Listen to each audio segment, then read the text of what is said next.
کل میرا پروگرام تھا کلیاچک میں، بنگال میں.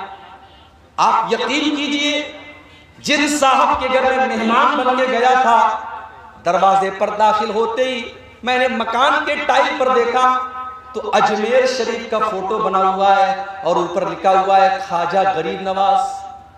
یہ ان کے مکان کی ٹائل کے اوپر یہ تصویر لگی ہے. مجھے بڑا اچنبھا ہوا، حیرت ہوئی.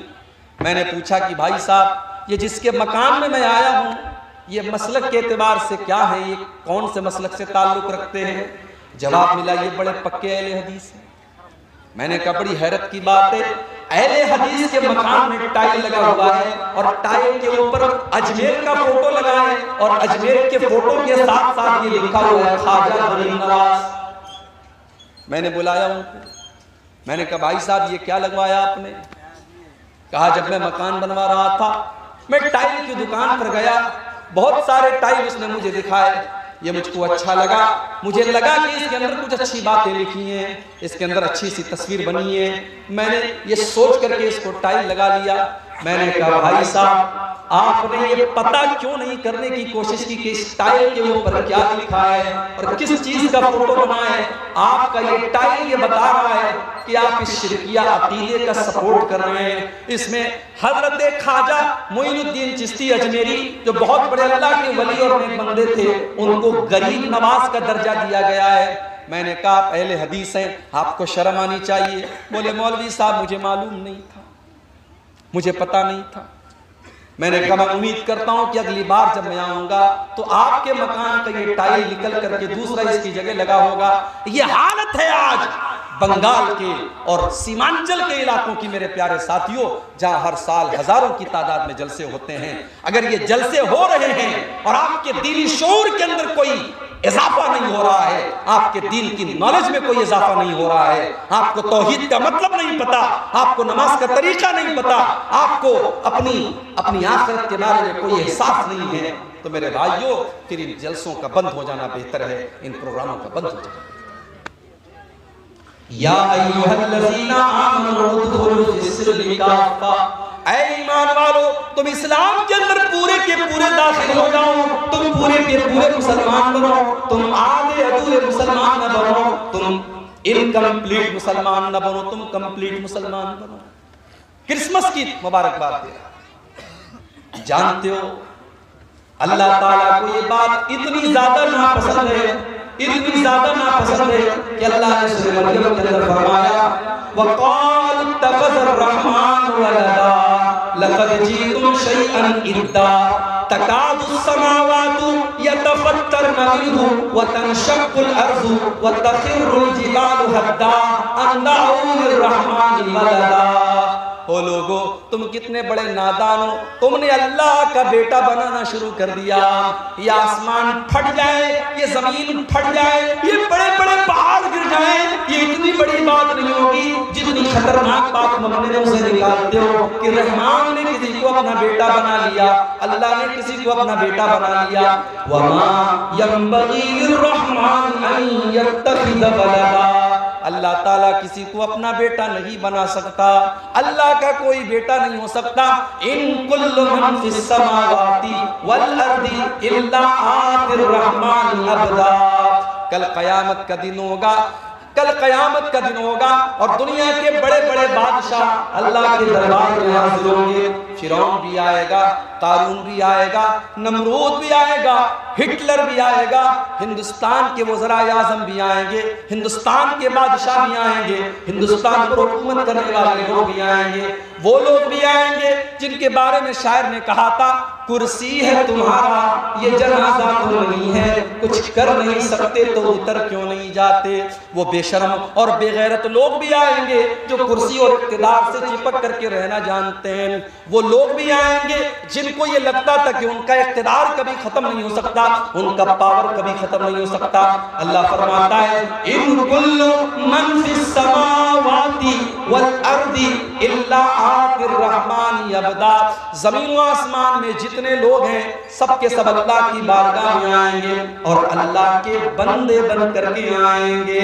نمرود بھی اللہ کا بندہ بن کر کے آئے گا، قارون بھی اللہ کا بندہ بن کر کے آئے گا، فرعون بھی اللہ کا بندہ بن کر کے آئے گا، ابو جہل اور ابو لہب بھی اللہ کا بندہ بن کر کے آئے گا۔ لوگوں پر اتیاچار کرنے والے اور ظلم کرنے والے حاکم اور بادشاہ اور منسٹر بھی اللہ کی بارگاہ میں اللہ کے بندے بن کر کے آئیں گے۔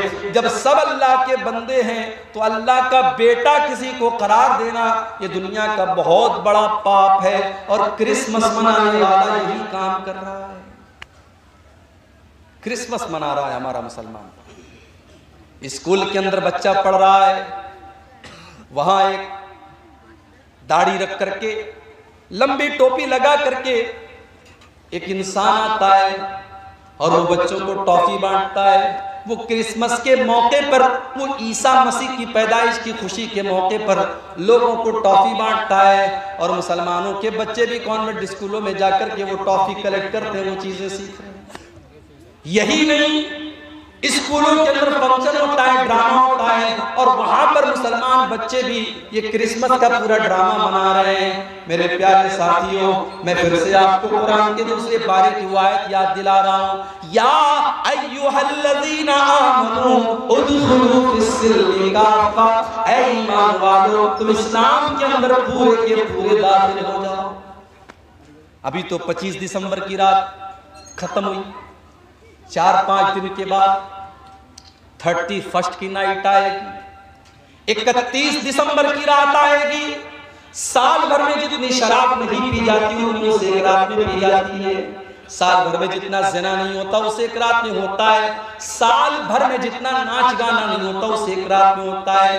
آپ کے پورنیہ میں، آپ کے ارریہ میں، آپ کے فاربس گنج میں، آپ کے کٹیہار میں، آپ کے پٹنہ میں، آپ کے تمام بڑے بڑے شہروں میں جو 5 اسٹار ہوٹل ہیں وہاں پروگرام ہوتے ہیں، وہاں ناچنے والی نچنیاں کو بلایا جاتا ہے، وہاں ڈانس کرنے والی ڈانسر کو بلایا جاتا ہے، اور آپ کو جان کر کے حیرت ہوگی 20-20 ہزار کے ٹکٹ وہاں پر ہوتے ہیں، اور ہمارا مسلمان نوجوان ٹکٹ کی لائن میں لگ کر کے وہ ٹکٹ خریدتا ہے اور ہیپی نیو ایئر کا جشن منانے جاتا ہے۔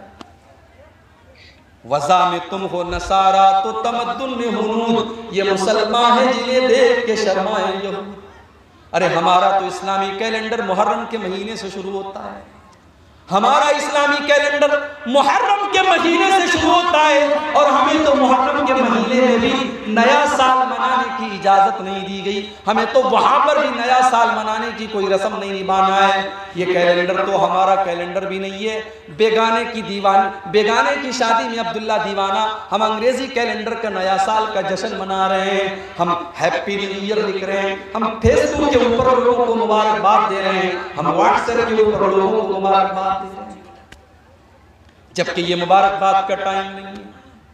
اگر آپ کی زندگی سے سن 2022 ختم ہو رہا ہے اور سن 2023 شروع ہو رہا ہے تو یہ کوئی خوشی کی بات نہیں ہے، یہ تو سوچنے کی بات ہے، یہ تو رونے کا مقام ہے، یہ تو غور کرنے کا مقام ہے کہ آپ تو اپنی زندگی کے 1 سال کو آپ نے اور گنوا دیا، آپ تو اپنی موت سے قدم اور قریب ہو گئے، آپ کی زندگی کی کتاب سے ایک ورق اللہ تعالیٰ نے اور نکال دیا، اور آپ کی زندگی کی اینٹ سے ایک اور، زندگی کی عمارت سے ایک اینٹ اور گر گئی۔ ہونا تو یہ چاہیے تھا آپ اپنا جائزہ لیتے، آپ اپنے گریبان میں جھانکتے اور سوچتے کہ 2022 میں نماز نہیں پڑھتا تھا، چلو 2023 شروع ہو رہا ہے، نیا سال شروع ہو رہا ہے، اے اللہ میں تجھ سے وعدہ کرتا ہوں کہ اب اس نئے سال میں 5 ٹائم کی نماز پڑھوں گا۔ آپ قرآن نہیں پڑھتے تھے، ہونا تو یہ چاہیے تھا سال پلٹ رہا ہے تو آپ اپنی اس کمی کو دور کرتے، آپ اپنی زبان سے گالی نکالتے تھے، آپ اللہ سے وعدہ کریں، اے اللہ سن 2023 شروع ہو رہا ہے، اے اللہ میں وعدہ کرتا ہوں کہ اب میں اپنی زبان کو گالی سے بچاؤں گا. میں گٹکھا کھاتا تھا, میں نشہ کرتا تھا, اے اللہ میں اپنی جان کے اوپر ظلم کیا کرتا تھا, اے اللہ 1 سال اور میری زندگی کا جا رہا ہے اور ایک نیا سال میری زندگی میں آ رہا ہے, اے اللہ میں تجھ سے وعدہ کرتا ہوں کہ اب میں نشے کو چھوڑ دوں گا, میں گٹکھا کھانا چھوڑ دوں گا, میں حرام کام کرنا چھوڑ دوں گا. ہونا تو یہ چاہیے تھا کہ ہم اپنی کمیوں کو تلاش کرتے, اپنی کوتاہیوں کو تلاش کرتے اور اپنی کمیوں پر کنٹرول پاتے, مگر الٹا معاملہ ہے. یہاں تو شراب پی کر کے اور ڈانس کر کے اور ناچ گانا کر کے نئے سال کا جشن منایا جا رہا ہے. میرے نوجوان ساتھیوں, یہ جوانی آپ کو بڑی قیمتی ملی ہے. اللہ کی قسم جوانی کے اندر جو کر سکتے ہیں آپ وہ بڑھاپے میں نہیں کر پائیں گے.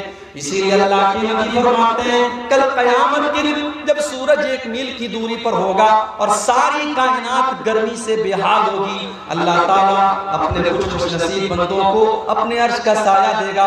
ان خوش نصیب بندوں میں ایک انسان وہ بھی ہوگا, وَشَابٌ نَشَأَ فِي عِبَادَةِ اللَّهِ, وہ نوجوان جس نے اپنی جوانی کو اللہ کی عبادت میں گزارا ہوگا, جس کی جوانی میں اس نے نماز کی پابندی کی ہوگی. آج کتنے لوگ ہیں کروڑوں کے مالک ہیں, کروڑوں کے مالک ہیں مگر حج نہیں کرتے. پوچھو صاحب حج کیوں نہیں کرتے؟ کہتے ارے یار ابھی لڑکی کی شادی کرنا ہے, ابھی مکان بنانا ہے, ابھی یہ کرنا ہے وہ کرنا ہے. میرے پیارے ساتھیوں, یہ کہاں لکھا ہے کہ سارے کام نپٹا کر کے آپ حج کرنے جائیں؟ آپ کے پاس اگر مال ہے, پیسہ ہے, دولت ہے تو آپ کے اوپر حج فرض ہو چکا ہے. اللہ تعالیٰ کے یہاں آپ یہ کہہ کر کے اپنا دامن نہیں بچا پائیں گے ہماری تو بیٹی کی شادی نہیں ہوئی تھی, ہمارا تو مکان نہیں بنا تھا, ہمارا تو یہ کام نہیں ہوا تھا. اگر آپ کے پاس اتنا مال ہے کہ آپ اللہ کے گھر کا حج کر سکتے ہیں تو زندگی میں حج کرنا فرض ہے. جتنا ممکن ہو, جتنا جلدی ممکن ہو اتنا جلدی حج کر لیجیے. زندگی اور موت کا کوئی بھروسہ نہیں. میرے پاس بیچارہ کورونا پریشان تھا, ابھی وہ آ کر کے گیا تھا. فٹ بال کا اتنا بڑا ورلڈ کپ میچ ہوا, لاکھوں کروڑوں لوگوں نے میچ دیکھا, کورونا نہیں تھا. سنڈے کو فٹ بال کا فائنل میچ تھا, سنڈے تک کورونا نہیں تھا, بدھ سے کورونا شروع ہو گیا. اور اب بھارت میں بھی جو خبریں آ رہی ہیں, اللہ بس ہم سب کی حفاظت کرے. لوگوں کی کمر پچھلے لاک ڈاؤن میں آلریڈی ٹوٹ چکی ہے, اللہ کسی اور لاک ڈاؤن سے ہم سب کی حفاظت کرے میرے بھائیوں. لیکن حالات یہ ہیں کہ کورونا پھر سے لوٹ رہا ہے. ایک ایسے دور میں ہم اور آپ زندگی گزار رہے ہیں جہاں زندگی اور موت کا کوئی بھروسہ نہیں. موت ایک قدم کی دوری پر ہے ہم سے اور آپ سے. کب آپ کی بائک کا بیلنس ڈس بیلنس ہو جائے, کب آپ کی کار کا ایکسیلیٹر کام کرنا بند کر دے, کب آپ کی کار کا بریک فیل ہو جائے, کب آپ کے ساتھ کوئی حادثہ ہو جائے, کب کون سی بیماری آئے اور آپ کو آپ کا کام ختم کر دے. میرے پیارے ساتھیوں, انسان کی زندگی پانی کا بلبلہ ہے, اللہ تعالیٰ کا فیصلہ آتا ہے اور انسان اس دنیا سے چلا جاتا ہے. بڑے بڑے طاقت والے لوگوں کی طاقت ختم ہو جاتی ہے. جن کی دولت پر ان کو بڑا ناز تھا, جن کو اپنی طاقت پر بڑا ناز تھا, جن کو اپنی پراپرٹی پر بڑا ناز تھا, جیسے ان کا انتقال ہوتا ہے, ان کی موت ہوتی ہے, ان کی سانسیں اکھڑتی ہیں, سارا مال تو دوسروں کا ہو جاتا ہے, ساری پراپرٹی تو دوسروں کی ہو جاتی ہے, اور اپنے ساتھ وہ 1 پیسہ بھی قبر میں لے کر کے نہیں جا سکتا. برانڈڈ کرنے والے اور برانڈڈ کپڑا پہننے والے بھی مرنے کے بعد ان کا کپڑا ان کے کمرے میں پڑا ہے اور کوئی ان کے کپڑے کو پہننے والا نہیں ہے. اپنی 4 ویلر گاڑی میں, اپنی فارچونر گاڑی میں سارے گاؤں میں اپنی دھاک جما کر کے چلنے والا جب انتقال ہو جاتا ہے, جب موت ہو جاتی ہے تو 4 لوگوں کے جنازے, 4 لوگوں کے کندھے پر اس کا جنازہ جاتا ہے. اتنا بے بس ہو جاتا ہے, اتنا کمزور ہو جاتا ہے کہ 4 لوگوں کے سارے لوگ قبرستان جاتا ہے. وہ اپنے پیروں سے چل کر کے قبرستان بھی نہیں جا سکتا. قبرستان پہنچتا ہے, جنازے کی نماز ہوتی ہے, اس کو قبر میں اتارا جاتا ہے. اس کا بیٹا رو رہا ہے, اس کی بیوی رو رہی ہے, اس کے گھر والے رو رہے ہیں, مگر کوئی یہ کہنے کو تیار نہیں ہے. بیٹا ایک بار بھی نہیں کہتا ہے مجھے اپنے ابا سے بڑی محبت تھی, میرے ابا کی باڈی کو رہنے دو. بیوی ایک بار بھی نہیں کہتی مجھے اپنے شوہر سے بہت پیار ہے, میرے شوہر کی ڈیڈ باڈی کو رہنے دو. 24 گھنٹے سے زیادہ کوئی اس کی ڈیڈ باڈی کو رکھنے کے لیے تیار نہیں ہے. کوئی رکھتا ہے کیا؟ 24 گھنٹے سے زیادہ کوئی ڈیڈ باڈی کو رکھنے کے لیے تیار نہیں ہے میرے بھائی. اتنا بے ویلو ہے, اتنا ویلو لیس ہے انسان. اس کی اوقات تب پتہ چلتی ہے جب اس کو موت آتی ہے. زندگی میں جو نہانے جاتا تھا جاڑے کے موسم میں تو گیزر آن کر کے نہاتا تھا, گرم گرم پانی سے نہاتا تھا, اپنے پسندیدہ شیمپو سے اپنے بالوں کو دھوتا تھا, اپنے پسندیدہ صابن کو اپنے بدن پہ لگایا کرتا تھا, اپنے چہرے پر ایک خاص کمپنی کا فیس واش لگایا کرتا تھا. آج اتنا بے بس اور کمزور ہو چکا ہے, آج مر چکا ہے, اور آج وہ یہ بھی نہیں کہہ سکتا کہ اے مجھے نہلانے والے, میں تو گرم پانی سے نہایا کرتا تھا, تو مجھے ٹھنڈے پانی سے کیوں نہلا رہا ہے؟ میں تو ڈب صابن سے نہایا کرتا تھا, تو صابن بھی نہیں استعمال کر رہا ہے. میں تو فلاں کمپنی کا شیمپو لگایا کرتا تھا, تو مجھے وہ شیمپو کیوں نہیں لگا رہا ہے؟ آج اتنا بے بس ہے, اتنا کمزور ہے, آج دوسرے لوگ اس کو نہلا رہے ہیں, اس کے بدن سے کپڑے اتار رہے ہیں, اس کو ننگا کر کے اس کو نہلا رہے ہیں. اتنا بے بس ہے, اتنا کمزور.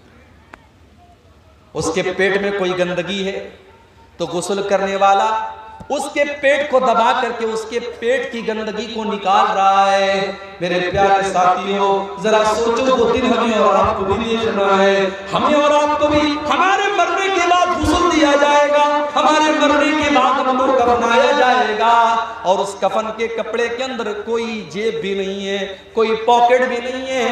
دنیا میں انسان اپنی پاکٹ کا بڑا خیال رکھتا تھا, اپنے پیسے کا بڑا خیال کرتا تھا, اپنے پرس میں اپنا ATM کارڈ لے کر کے چلا کرتا تھا, اپنے موبائل میں UPI لے کر کے چلا کرتا تھا. آج قبر میں جا رہا ہے, کوئی ATM کارڈ اس کے کام آنے والا نہیں ہے, کوئی UPI اور فون پے اس کے کام آنے والا نہیں ہے. آج خالی ہاتھ وہ دنیا سے جا رہا ہے. قبرستان پہنچا, قبر میں اتارا جا رہا ہے, بیٹوں نے بھی مٹی دے کر کے ہاتھ جھاڑ دیا, گھر والوں نے بھی, بھائیوں نے بھی مٹی دے کر کے ہاتھ جھاڑ دیا. گویا کہ سب نے ہاتھ جھاڑ کر کے یہ پیغام دے دیا کہ ہم یہاں تک تو آپ کے کام آ گئے, اب آگے آپ جانیں اور آپ کے اعمال جانیں. اسی لیے اللہ کے پیارے نبی فرماتے ہیں یتبع المیت ثلاثۃ, جب انسان کا انتقال ہوتا ہے تو 3 چیزیں اس کے ساتھ ہوتی ہیں, مالہ واہلہ وعملہ. ایک تو اس کا مال ہوتا ہے, ایک اس کے گھر والے ہوتے ہیں, اور ایک اس کا عمل ہوتا ہے. اللہ کے نبی فرماتے ہیں کہ مال تو مرتے ہی دوسروں کا ہو جاتا ہے.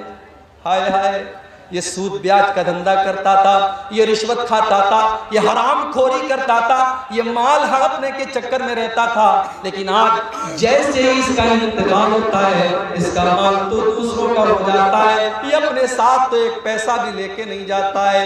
او حرام کا اور سود اور بیاج کا کام کرنے والوں, ایک پیسہ بھی اپنے ساتھ آپ لے کر کے نہیں جائیں گے, کیوں اپنے بچوں کے پیٹ میں حرام کی کمائی ڈال رہے ہو. اللہ کے نبی فرماتے ہیں کل لحم نبت من صوت فالنار اولی بہ, جس بدن کی پرورش حرام کمائی سے کی جائے وہ بدن جہنم کی آگ میں جائے گا. مجھے معلوم ہے کٹیہار اور سیمانچل کے علاقوں میں آج بندھن لون کے نام سے لون کی اسکیم چلائی جا رہی ہے, عورتوں کے نام سے لون لیا جا رہا ہے, اور ایک بڑی تعداد میں مسلمان آج لون لے رہا ہے اور سود اور بیاج کے اوپر قرضے لے رہا ہے. میرے پیارے بھائیوں, یہ حرام کی کمائی آپ اپنے گھر میں لا کر کے اپنے بچوں کی آخرت کی برباد کر رہے ہو. اللہ کے نبی فرماتے ہیں مال تو مرتے ہی اس کا ساتھ چھوڑ دیتا ہے, گھر والے اس کے کفن دفن تک اس کا ساتھ دیتے ہیں, اس کو نہلاتے ہیں, اس کو کفناتے ہیں, اس کے تجہیز و تکفین تک اس کا ساتھ دیتے ہیں, اس کو قبر میں دفنانے تک اس کا ساتھ دیتے ہیں. لیکن جب قبر میں چلا آیا, جب قبر کا سناٹا اور قبر کی تاریکی میں پہنچ گیا, تو وہاں پر نہ اس کا مال اس کے کام آئے گا, نہ اس کے گھر والے اس کے کام آئیں گے. وہاں پر اگر کوئی چیز کام آئے گی تو اس کا عمل کام آئے گا. ہم تو اتنے کٹھور دل ہو گئے, ہم تو اتنے سخت دل ہو گئے کہ آج اپنے مردوں کو مٹی دیتے وقت بھی ہماری آنکھ میں ڈر نہیں ہوتا, ہمارے دل میں ڈر نہیں ہوتا.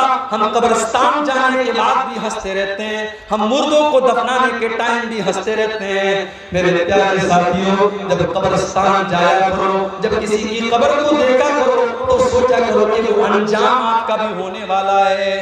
آج عبدالغفار صاحب کے چاہنے والے بہت ہیں. آج تقریر کے بعد بہت سے نوجوان میرے پاس آتے ہیں, شیخ صاحب ایک سیلفی آپ کے ساتھ لینا ہے, شیخ صاحب ایک فوٹو آپ کے ساتھ لینا ہے. بہت سارے لوگ بڑی محبت کے ساتھ آ کر کے کہتے ہیں شیخ صاحب آج تک آپ کو ویڈیو میں دیکھا تھا, آج پہلی بار آپ کو اصلی میں دیکھ رہا ہوں. بڑی محبت کرتے ہیں لوگ, بڑی بڑی بڑی باتیں کرتے ہیں, مگر جب میں قبر میں جاؤں گا, جب اللہ کے یہاں میری نیکیاں کم پڑ جائیں گی, میرے گناہ زیادہ پڑ جائیں گے, مجھے کوئی چاہنے والا اور مجھ سے محبت کر کوئی دعویٰ کرنے والا نہ قبر میں میرے کام آئے گا, نہ آخرت میں میرے کام آئے گا. میرے چاہنے والوں کی بات چھوڑ دو میرے بھائی, میری بیوی میرے کام نہیں آئے گی, میرے بچے میرے کام نہیں آئیں گے, میرے ماں باپ میرے کام نہیں آئیں گے. اللہ نے قرآن میں نقشہ کھینچا, یوم یفر المرء من اخیہ وامہ وابیہ وصاحبتہ وبنیہ. قیامت کے دن انسان اپنی ماں کو دیکھ کر کے بھاگے گا, اپنے باپ کو دیکھ کر کے بھاگے گا, اپنی بیوی کو دیکھ کر کے بھاگے گا, اپنے بچوں کو دیکھ کر کے بھاگے گا. قیامت کا دن تو اس قدر نفسی کا عالم ہوگا کہ اللہ نے قرآن کے 29ویں پارے میں فرمایا یود المجرم لو یفتدی من عذاب یومئذ ببنیہ وصاحبتہ واخیہ. قیامت کے دن انسان یہ کہے گا اے اللہ میرے بچوں کو تو لے لے مجھے چھوڑ دے, میرے ماں باپ کو تو لے لے مجھے چھوڑ دے, اے اللہ میری جگہ میری بیوی کو تو سزا دے دے لیکن مجھ کو چھوڑ دے. لیکن اللہ فرمائے گا نہیں نہیں, ہماری بارگاہ میں ایسا نہیں ہو سکتا. لا تزر وازرۃ وزر اخرى. قیامت کے دن کوئی کسی کا بوجھ نہیں اٹھائے گا. وہ دن ہوگا قیامت کا. اس دن کا ڈر آج ہمارے دلوں سے میرے بھائیوں نکل چکا ہے. حضرت عمر فاروق کو دیکھو, فجر کی نماز پڑھا رہے ہیں. آپ کو تو فجر کی نماز کا پتہ بھی نہیں ہوگا. جلسے میں 1000 لوگ آتے ہیں اور فجر کی جب اذان ہوتی ہے الصلاۃ خیر من النوم کی صدائیں بلند ہوتی ہیں. مسجد میں جا کر کے دیکھو تو 8-10 لوگوں کے علاوہ کوئی نظر نہیں آتا. رات بھر اردو میں اور بنگلہ میں تقریر سننے والے اور بڑے بڑے شاعروں سے اللہ کے نبی کی تعریف سننے والے فجر کی نماز میں خواب خرگوش کے مزے لے رہے ہیں, سو رہے ہیں, اور فجر کی نماز میں وہ حاضر نہیں ہے. میرے پیارے ساتھیوں, نماز کے بغیر آپ اسلام کا تصور بھی کیسے کر سکتے ہیں. عمر فاروق مسلمانوں کے خلیفہ ہیں اور فجر کی نماز پڑھا رہے ہیں, اور آگے کی صف میں, پہلی صف میں ابو لولو فیروز نام کا ایک آدمی جو پارسی مذہب کا ماننے والا ہے, مسلمان نہیں ہے, پارسی مذہب کا ماننے والا ہے. حضرت عمر کے خلاف اس کے دل میں دشمنی ہے. وہ خنجر لے کر کے آیا ہے اور پہلی صف میں وہ شامل ہے اور اس کا مقصد حضرت عمر کے اوپر اٹیک کرنا ہے. جیسی حضرت عمر نے نماز شروع کی وہ آگے بڑھا, اس نے حضرت عمر کے اوپر اٹیک کیا اور حضرت عمر کے ناف کے پاس اس نے حملہ کیا. خون کی دھار بہنے لگی, حضرت عمر تڑپ کر کے مصلی کے اوپر گر جاتے ہیں, لیکن نماز نہیں رکتی ہے. حضرت عمر مصلی پر گرنے کے پہلے اپنے ٹھیک پیچھے عبد الرحمن بن عوف کا ہاتھ پکڑ کر کے ان کو آگے بڑھاتے ہیں. حضرت عمر فاروق نیچے تڑپ رہے ہیں, ان کے پیٹ سے خون بہ رہا ہے, مگر نماز نہیں رکی ہے. مسلمانوں کی نماز جاری ہے, کنٹینیو ہے. ابو لولو نے حضرت عمر کے اوپر حملہ کیا, اس کے بعد 3-4 اور لوگوں کے اوپر بھی اس نے حملہ کیا, اور جب اس کو یہ لگا کہ اب وہ پکڑ لیا جائے گا اس نے خود کے اوپر حملہ کر کے سوسائیڈ بھی کر لیا.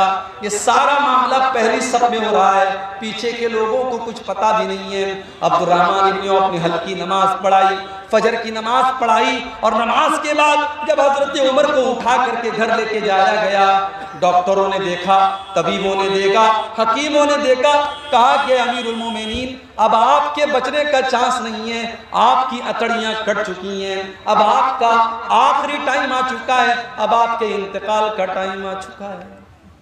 میرے پیارے ساتھیوں, عمر فاروق کون ہیں؟ عمر فاروق وہ صحابی ہیں کہ اللہ کے نبی کہا کرتے تھے اے عمر جس گلی سے تم گزر جاتے ہو اس گلی سے شیطان بھاگ جاتا ہے. یہ مقام تھا حضرت عمر کا. آج آخری ٹائم ہے، بستر مرگ کے اوپر پڑے ہیں اور چہرے کے اوپر گھبراہٹ کے آثار ہیں، چہرے پر گھبراہٹ کے آثار ہیں۔ عبداللہ بن عباس آتے ہیں اور کہتے ہیں کہ اے امیر المومنین آپ اتنا گھبرائے ہوئے کیوں ہیں؟ کیا بات ہے، اتنا گھبرائے ہوئے کیوں ہیں؟ اے امیر المومنین آپ تو اللہ کے نبی کے اوپر ایمان لائے، آپ نے اسلام قبول کیا، اور جب اللہ کے نبی کے اوپر آپ اسلام لائے تو آپ نے اسلام کے لیے بہت کارنامے انجام دیے، اور جب اللہ کے نبی دنیا سے گئے تو آپ سے راضی تھے، آپ سے خوش تھے، اور جب حضرت ابو بکر صدیق کا دور آیا آپ نے ان کا بھی ساتھ دیا، اور جب وہ اس دنیا سے گئے تو آپ سے خوش تھے، آپ سے راضی تھے۔ پھر اے عمر فاروق آپ کا دور آیا اور آپ نے بڑے اچھے طریقے سے حکومت کی ہے، اور آج آپ دنیا سے جا رہے ہیں تو آپ سے لوگ راضی ہیں، اس لیے آپ کو پریشان ہونے کی کوئی ضرورت نہیں ہے۔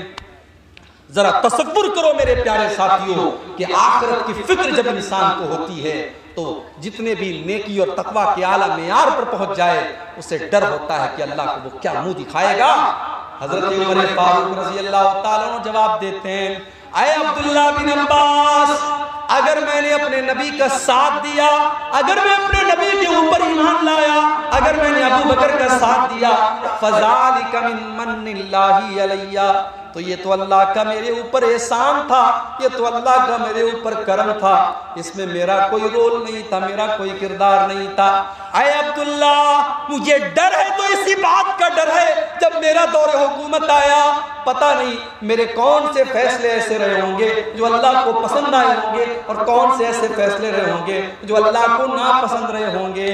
اے عبداللہ تم میری بات کرتے ہو، لَوَدِدْتُ أَنَّ لَوْ أَنَّ لِي طِلَاعَ الْأَرْضِ ذَهَبًا، اے عبداللہ اللہ کی قسم میری تو تمنا یہ ہے، میری تو آرزو یہ ہے کہ اگر زمین بھر کے سونا میرے پاس آ جائے، زمین بھر کے سونا مجھے مل جائے، اور اللہ تعالیٰ یہ کہہ دے کہ اے عمر تو زمین بھر کے سونا میرے پاس لے کے آ جا اور میں تجھے اپنے عذاب سے بچا لوں گا، تو اے عبداللہ میں زمین بھر کے سونا دینے کو تیار ہوں، لیکن اللہ کے عذاب کو میں جھیل نہیں پاؤں گا، میں اللہ کے عذاب سے بچنے کے لیے زمین بھر کے سونا دینے کو تیار ہوں۔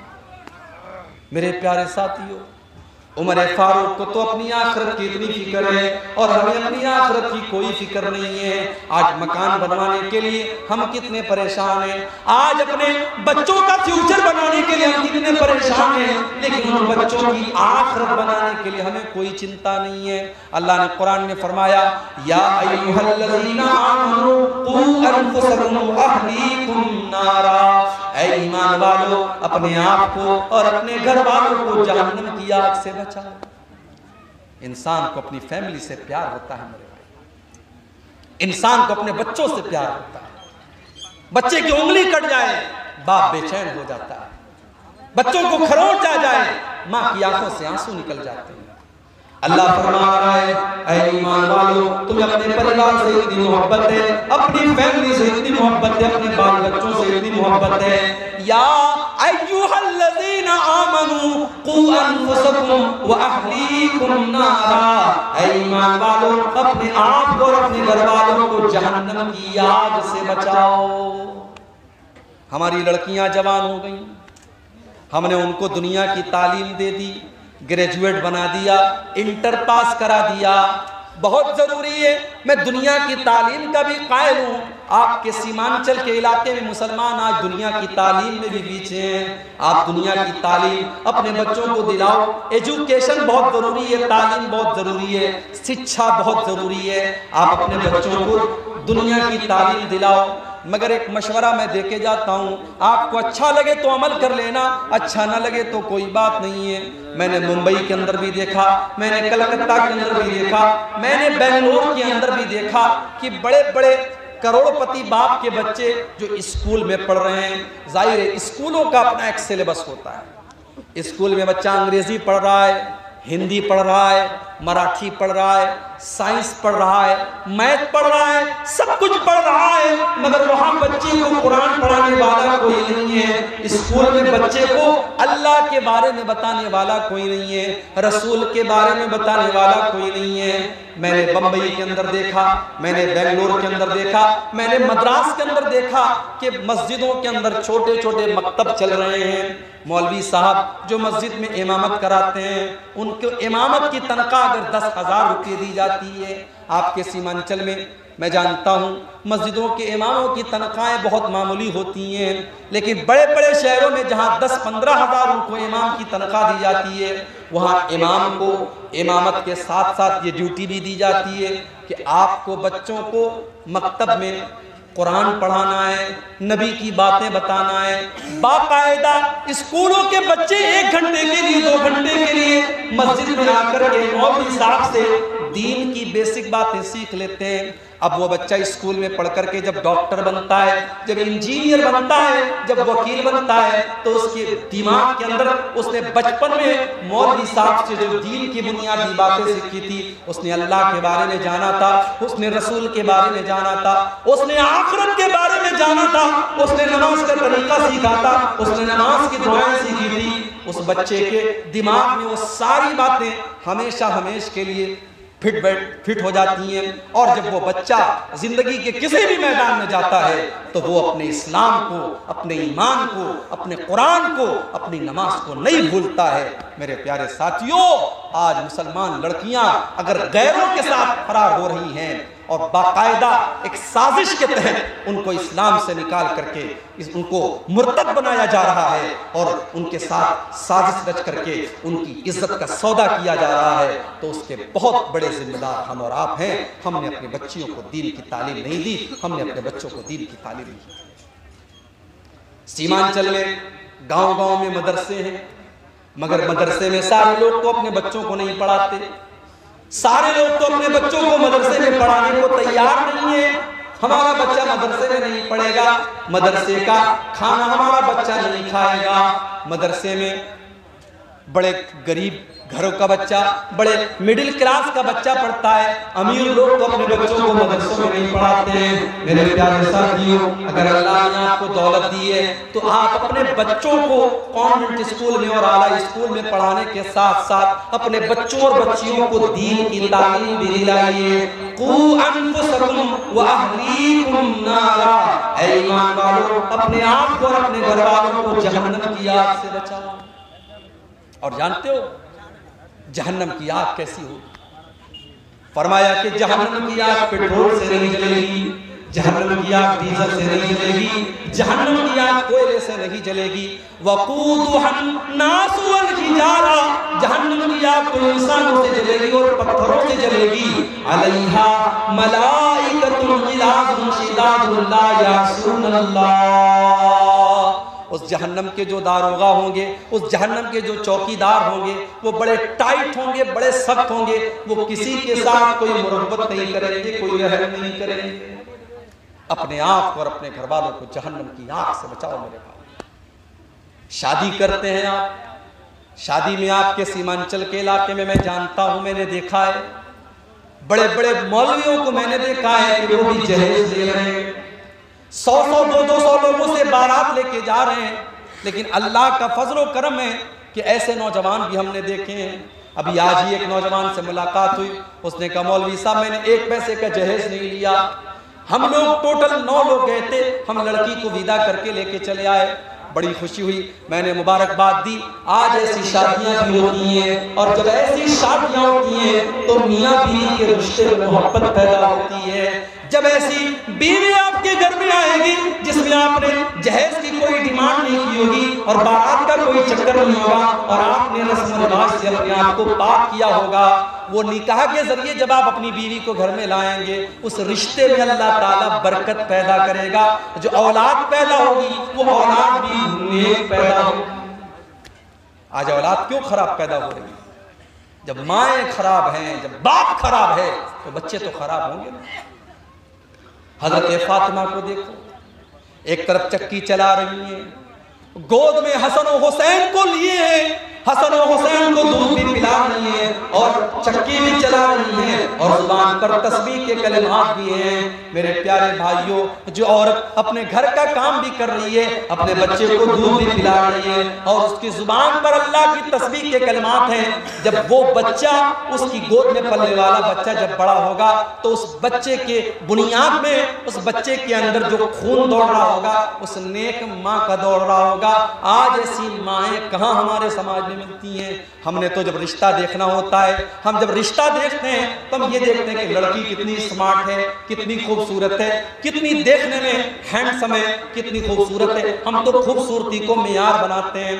اللہ کے پیارے نبی نے فرمایا تُنْكَحُ الْمَرْأَةُ لِأَرْبَعٍ، جب لڑکیوں کی شادی کرو تو 4 چیزیں دیکھی جاتی ہیں، 4 چیزیں لڑکی کے اندر دیکھی جاتی ہیں، لِمَالِهَا وَلِحَسَبِهَا وَلِجَمَالِهَا وَلِدِينِهَا۔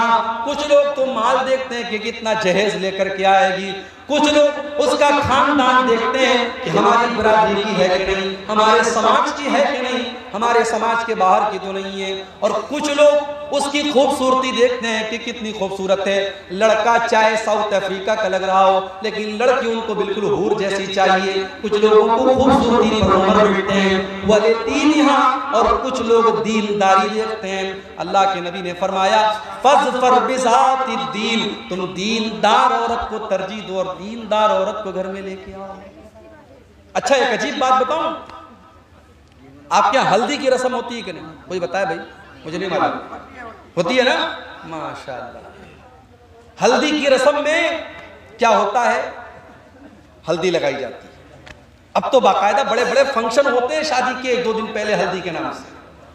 اس میں بہت سارے گھر کی عورتیں جو ہوتی ہیں وہ ہلدی کے رنگ کا کپڑا پہنتی ہیں، پیلے رنگ کا کپڑا پہنتی ہیں اور کھانا پینا ہوتا ہے، پورا فنکشن ہوتا ہے، اس کو کہتے ہیں ہلدی کی رسم۔ اور یہ رسم کون منا رہا ہے؟ مسلمان منا رہا ہے۔ اور مسلمان میں بھی کون سا مسلمان؟ جس کا یہ دعویٰ ہے کہ وہ قرآن و حدیث پہ چلتا ہے، جو سینے پر ہاتھ باندھتا ہے، جو برابر رفع دین کرتا ہے، جو آمین زور سے بولتا ہے اور جو کہتا ہے کہ صاحب ہم پکے اہل حدیث ہیں، اس کے گھر میں بھی ہلدی کی رسم ہو۔ جاؤ گوگل کے پر ٹائپ کرو، ہندی میں ٹائپ کرو، ہندی تو آتی ہے نا آپ لوگوں کو، ہندی میں ٹائپ کرو ہلدی کی پرمپرا کہاں سے شروع ہوئی، بس اتنا ٹائپ کر دو گوگل کے اندر۔ ہلدی کی پرمپرا ہمارے بھارت میں شروع ہوئی، یہ بھارتی پرمپرا ہے، اور ہندو سماج کے اندر ہلدی کو یہ مانا جاتا ہے کہ اگر آپ نے ہلدی لگائی ہے تو آپ کو نظر نہیں لگے گی، سماج کے اندر، گھر کے اندر منحوسیت نہیں آئے گی، نظر نہیں لگے گی۔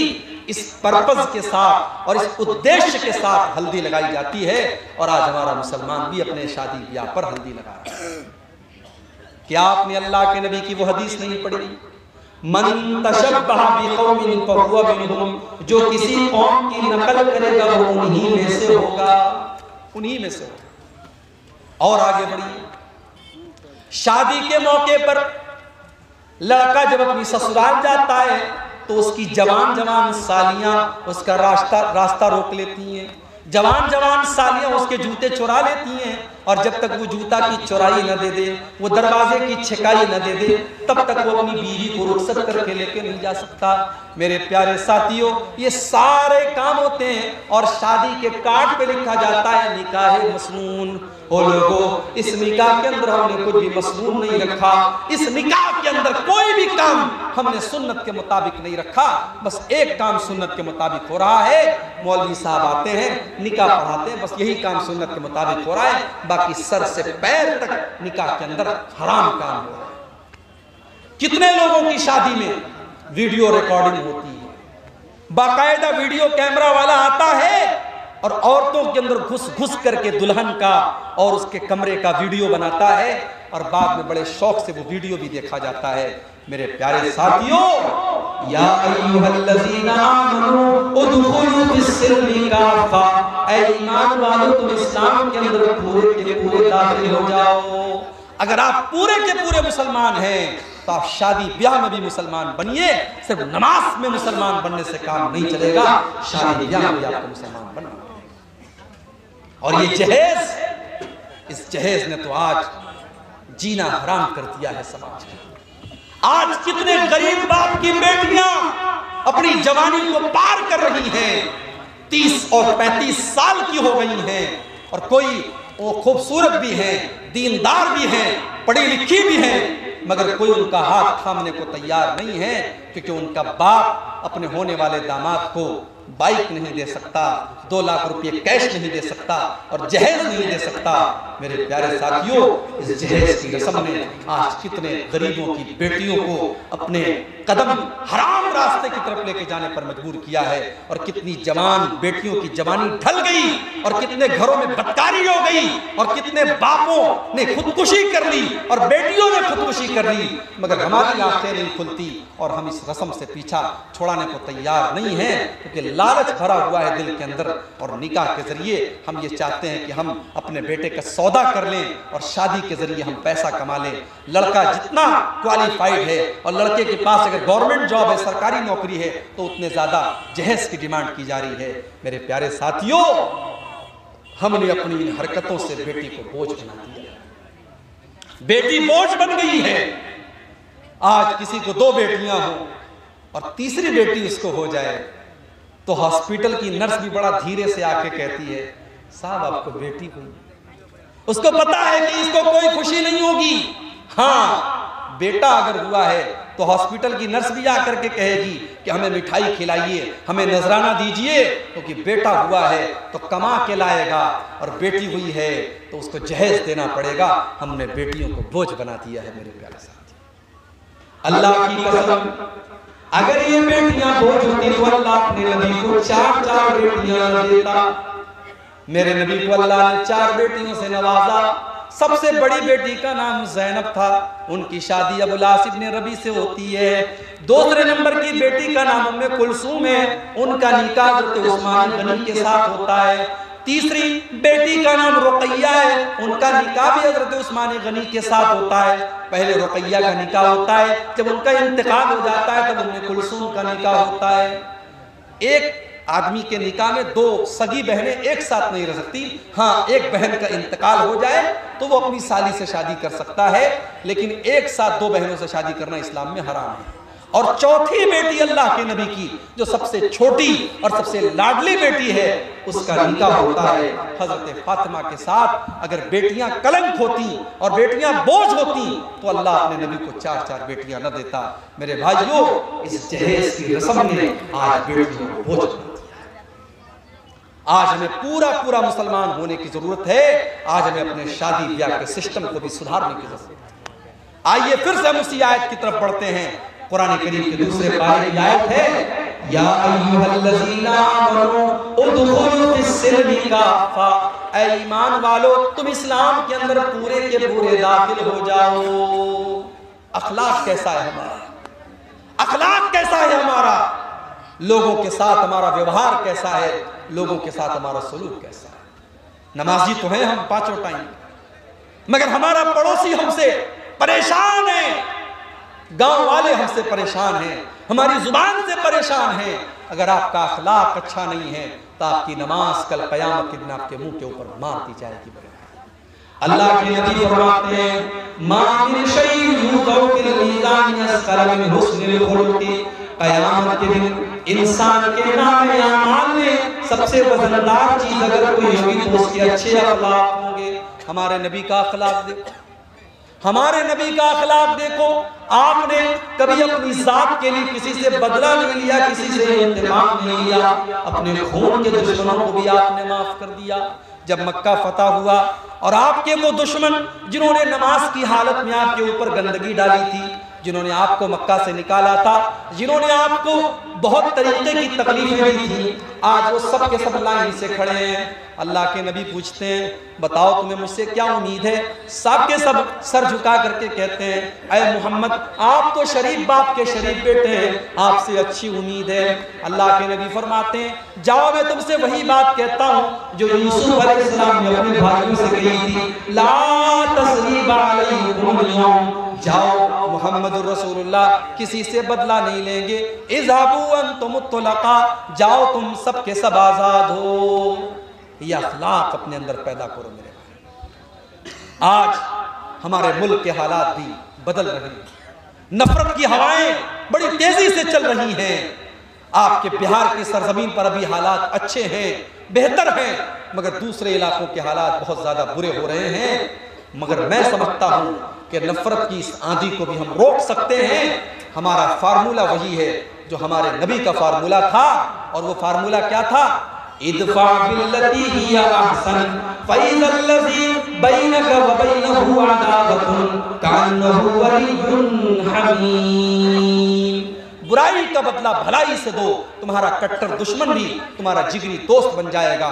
میرے نبی کا حال یہ تھا کہ ظالم سے لیا ظلم کا بدلہ نہ کسی وقت، ظالم سے لیا ظلم کا بدلہ نہ کسی وقت، مارا بھی تو اخلاق کی تلوار سے مارا۔ میرے نبی نے اپنے دشمنوں سے بھی بدلہ نہیں لیا، میرے نبی نے اپنے خون کے دشمنوں کو بھی معاف کر دیا۔ اپنے اخلاق کو بہتر بناؤ میرے پیارے ساتھیوں، اور جب بات اخلاق کی آئی ہے تو سب سے پہلے آپ کے اخلاق آپ کی بیوی کے ساتھ کیسے ہیں، آپ کے پریوار کے ساتھ کیسے ہیں، آپ کے بچوں کے ساتھ کیسے ہیں۔ آج تو حالات یہ ہیں کہ آدمی جب صبح سویا رہتا ہے تو بچہ اسکول جاتا ہے، اور جب رات کو گھر آتا ہے تو بچہ سو چکا ہوتا ہے۔ آج ماں باپ کے پاس اپنے بچوں کے لیے ٹائم نہیں ہے، ماں الگ موبائل میں لگی ہے، باپ الگ موبائل میں لگا ہے، اور بچے الگ موبائل میں لگے ہیں۔ اپنے بچوں کی تربیت کے لیے ٹائم نکالو میرے بھائی۔ مہاراشٹر کے اندر ایک جگہ ہے شولہ پور، ایک مرتبہ شولہ پور میں پروگرام میں گیا، ایک صاحب کے گھر میں گیا، بڑے اچھے آدمی تھے، نیک آدمی تھے۔ انہوں نے کہا مولوی صاحب میں رات میں جب سوتا ہوں تو سورہ ملک پڑھ کے ضرور سوتا ہوں۔ اللہ کے نبی کی حدیث ہے کہ جو رات کو سورہ ملک پڑھ کر کے سوئے گا اللہ اس کو عذاب قبر سے بچائے۔ انہوں نے کہا مولوی صاحب میں سورہ ملک پڑھ کر کے سوتا ہوں، اور جب میں سورہ ملک پڑھتا ہوں تو میرا 4 سال کا پوتا جو میرے بغل میں سوتا ہے وہ اپنے دادا کے منہ سے سورہ ملک سنتا ہے، اور میرا پوتا سورہ ملک سن سن کر کے پوری سورہ ملک یاد کر چکا ہے۔ اور 4 سال کے ان کے پوتے سے جب میں نے پوچھا تو اس نے پھر پھر پھر پر پوری سورہ ملک پڑھ کے اس نے مجھ کو سنا دی۔ سورہ ملک اچھی خاصی لمبی سورت ہے، 2-2.5 صفحے کی سورت ہے، اور بڑے بڑے لوگوں کو یاد نہیں ہوتی، 4 سال کے بچے کو یاد ہے۔ کیوں؟ کیونکہ اس نے اپنے دادا کو پڑھتے ہوئے دیکھا ہے۔ میرے بھائیوں، بچے آپ کی بات بعد میں دیکھتے ہیں، آپ کا عمل پہلے دیکھتے ہیں۔ بچہ جب آپ کو گالی دیتے ہوئے دیکھتا ہے، بچہ جب آپ کو گٹکھا کھاتے ہوئے دیکھتا ہے، بچہ جب آپ کو سگریٹ پیتے ہوئے دیکھتا ہے، بچہ جب آپ کو غلط کام کرتے ہوئے دیکھتا ہے، بچہ آپ سے سیکھتا ہے۔ اپنے بچوں کی تربیت پر بھی آپ دھیان دیجئے۔ عربی کا ایک شاعر کہتا ہے لَيْسَ الْيَتِيمُ مَنْ انْتَهَى أَبَوَاهُ مِنْ حَمِّ الْحَيَاةِ وَخَلَّفَهُ ذَلِيلًا۔ یتیم وہ نہیں ہے جس کے ماں باپ اس کو دنیا سے چھوڑ کے چلے جائیں، یتیم وہ بچہ نہیں ہے جس کی ماں کا انتقال ہو جائے، جس کے باپ کا انتقال ہو جائے۔ ان اليتیم هو الذی تلقى له امًا تخلت اوبا مشغولا۔ کہتا ہے کہ یتیم تو وہ ہے جس کی ماں کے پاس اس کے لیے سمے نہ ہو، اور جس کے باپ کے پاس اس کے لیے ٹائم نہ ہو۔ باپ اتنا بزی ہو کہ بچے کو ٹائم نہ دے سکے، اور ماں اتنی بزی ہو کہ بچے کو ٹائم نہ دے سکے، وہ بچہ یتیم ہے، وہ بچہ یتیم ہے۔ میرے پیارے ساتھیوں، آپ کا اخلاق سماج کے ساتھ کیسا ہے یہ بعد میں دیکھا جائے گا، آپ کے پریوار کے ساتھ کیسا ہے یہ پہلے دیکھا جائے گا۔ اسی لیے اللہ کے نبی فرماتے ہیں خیرکم خیرکم لأہلہ وانا خیرکم لأہلی۔ تم میں سب سے بہترین انسان وہ ہے جو اپنے پریوار کے لیے بہتر ہو، اور میں بھی تمہیں اپنے پریوار کے لیے سب سے بہتر ہوں۔ اللہ کے نبی اپنی بیویوں سے ہنسی مذاق بھی کرتے تھے۔ سفر میں آپ جا رہے ہیں، آپ کی عادت تھی آپ سفر میں قرآن اندازی کرتے تھے، جس بیوی کا نام آتا تھا اس بیوی کو سفر میں لے کر کے جاتے تھے۔ اما عائشہ کو لے کر کے آپ سفر میں جا رہے ہیں، راستے میں آپ نے صحابہ سے کہا کہ تم لوگ تھوڑا آگے بڑھ جاؤ۔ جب صحابہ آگے بڑھ گئے تھوڑا سناٹا ہو گیا۔ اللہ کے نبی نے حضرت عائشہ سے کہا اے عائشہ تعالی اسابقکی، اے عائشہ آ جاؤ، ہم دونوں دوڑ کا مقابلہ کرتے ہیں، ہم دونوں ریس کرتے ہیں، دیکھتے ہیں کہ کون آگے بڑھتا ہے کون پیچھے رہ جاتا ہے۔ اس سے ایک سبق یہ بھی ملا کہ جب بیوی کے ساتھ آپ رومانس کریں تو اکیلے میں کریں، بیوی کے ساتھ ہنسی مذاق کریں تو اکیلے میں کریں، بیوی کے ساتھ ہنسی مذاق اور رومانس یہ پبلک پلیس میں نہیں کیا جاتا، اکیلے میں کیا جاتا۔ صحابہ جب آگے نکل گئے اور سناٹا ہو گیا، اللہ کے نبی نے کہا عائشہ چلو ہم دونوں دوڑ کا مقابلہ کرتے ہیں۔ اللہ کے نبی دوڑنے لگے، اماں عائشہ بھی دوڑنے لگی۔ اماں عائشہ فرماتی ہے میری نئی نئی شادی ہوئی تھی، میرا بدن ہلکا تھا، میں دبلی پتلی تھی، میں جب دوڑنے لگی تو میں آگے نکل گئی اور اللہ کے نبی مجھ سے پیچھے رہ گئے، میں زور زور سے ہنسنے لگی اور اللہ کے نبی کو میں چڑھانے لگی کہ دیکھیے میں تو آپ سے آگے نکل گئی۔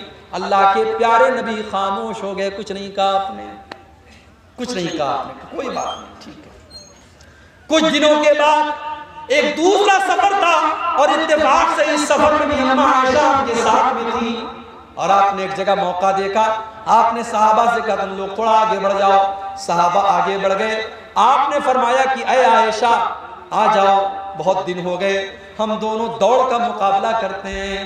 اماں عائشہ فرماتی ہیں اب کی مرتبہ جب میں دوڑنے لگی فلما بدنت، تو اب میں تھوڑی موٹی ہو گئی تھی، میں تھوڑی موٹی ہو گئی تھی، میرا بدن تھوڑا موٹا ہو گیا تھا، اب میں دوڑنے میں وہ اسپیڈ نہیں تھی جو پہلے تھی میرے اندر۔ اس سے ایک سبق یہ بھی ملا، جب آپ شادی کر کے اپنی بیوی کو لائیں تو اتنا پیار کریں، اتنی محبت کریں، اس کو اتنا ٹائم دیں، اس کے شوق اور ارمان کو اتنا پورا کریں کہ اس کی تندرستی اچھی ہو جائے، اس کی ہیلتھ اچھی ہو جائے۔ یہ کوئی اچھی بات نہیں ہے کہ آپ اپنی بیوی کو شادی کر کے لائیں اور اتنا کھٹا دیں کہ بیچاری کا وزن اور گھٹ جائے۔ نہیں، اس کو اتنی محبت دو، اتنا پیار دو کہ اس کا وزن بڑھ جائے اور اس کے جو ہے اس کو اور خوشحالی اس کو نصیب ہو۔ اللہ کے نبی نے حضرت عائشہ کو اتنی محبت دی اور اتنا خوش رکھا کہ وہ کہتی ہیں میں موٹی ہو گئی تھی، اور اب کی مرتبہ جب میں دوڑنے لگی تو اس مرتبہ اللہ کے نبی آگے بڑھ گئے اور میں پیچھے رہ گئی۔ اللہ کے نبی مسکرانے لگے اور آپ نے فرمایا ہاذی بتلکا، اے عائشہ آج میں نے اس دن کا بدلہ لے لیا، اس دن تم آگے نکل گئی، آج میں آگے نکل گیا۔ یہ تھی اللہ کے نبی کی میریٹل لائف، آپ کی ویواہک زندگی، آپ کی شادی شدہ زندگی۔ آپ ایک اچھے شوہر بھی تھے میرے پیارے ساتھیوں۔ اگر آپ دیندار بننا چاہتے ہیں تو ایک اچھے شوہر بھی بنیے، ایک اچھے شوہر کے بنے بغیر آپ دیندار نہیں ہو سکتے۔ ایسا نہیں ہے، اللہ کے نبی اپنی بیویوں سے ناراض بھی ہوتے تھے۔ اماں عائشہ کہنے لگی، ایک مرتبہ اللہ کے نبی اماں عائشہ سے کہنے لگے کہ اے عائشہ مجھے پتا چل جاتا ہے تم کب مجھ سے خوش ہوتی ہو اور تم کب مجھ سے ناراض ہوتی ہو۔ کہا اے اللہ کے نبی کیسے پتا چل جاتا ہے آپ کو؟ کہا اے عائشہ جب تم مجھ سے خوش ہوتی ہو تو جب تم قسم کھاتی ہو تو کہتی ہو وہ رب محمد، محمد کے رب کی قسم۔ جب تم مجھ سے خوش ہوتی ہو تو میرا نام لے کر کے کہتی ہو محمد کے رب کی قسم، اور جب مجھ سے ناراض ہوتی ہو تو کہتی ہو ورب ابراہیم، ابراہیم کے رب کی قسم۔ میں سمجھ جاتا ہوں کہ آج عائشہ مجھ سے ناراض ہے۔ اماں عائشہ نے مسکرا کر کے کہا اے اللہ کے نبی جب میں آپ سے ناراض ہوتی ہوں تب بھی میں آپ کا نام چھوڑتی ہوں لیکن آپ کو نہیں چھوڑتی ہوں۔ آپ کی محبت میرے دل سے کبھی نہیں نکلتی ہے، میں غصے کی حالت میں بھی آپ کا نام نہیں لیتی ہوں مگر آپ کی محبت میرے سینے میں موجود ہوتی ہے۔ میرے پیارے ساتھیوں، یہ رشتہ تھا اللہ کے نبی کا اپنی بیویوں کے ساتھ۔ اسی لیے جب اللہ کے نبی سے پوچھا گیا ما حق زوجتی احدنا علی، اے اللہ کے نبی بیوی کا حق ہمارے اوپر کیا ہے؟ آج کوئی پوچھتا ہے؟ آج لوگ میرے پاس آ کے کہتے ہیں مولوی صاحب ہماری بیوی یہ نہیں کرتی، ہماری بیوی وہ نہیں کرتی۔ ذرا آپ شوہر کے حقوق پر تقریر کر دیجئے۔ آج ایسے شوہر تو ملیں گے جو اپنے حقوق کے بارے میں پوچھیں گے، مگر یہاں بیوی کا حق کیا ہے ہمارے اوپر؟ یہ آ کر کے پوچھا صحابی نے، اے اللہ کے نبی بیوی کا حق ہمارے اوپر کیا ہے ذرا آپ بتا دیجئے۔ اللہ کے نبی نے فرمایا انت تیمہا اذا قریتا وتقسوہا اذا اقتسیتا ولا تضرب الوجہ ولا تقبل ولا تہجر الا فی البیت۔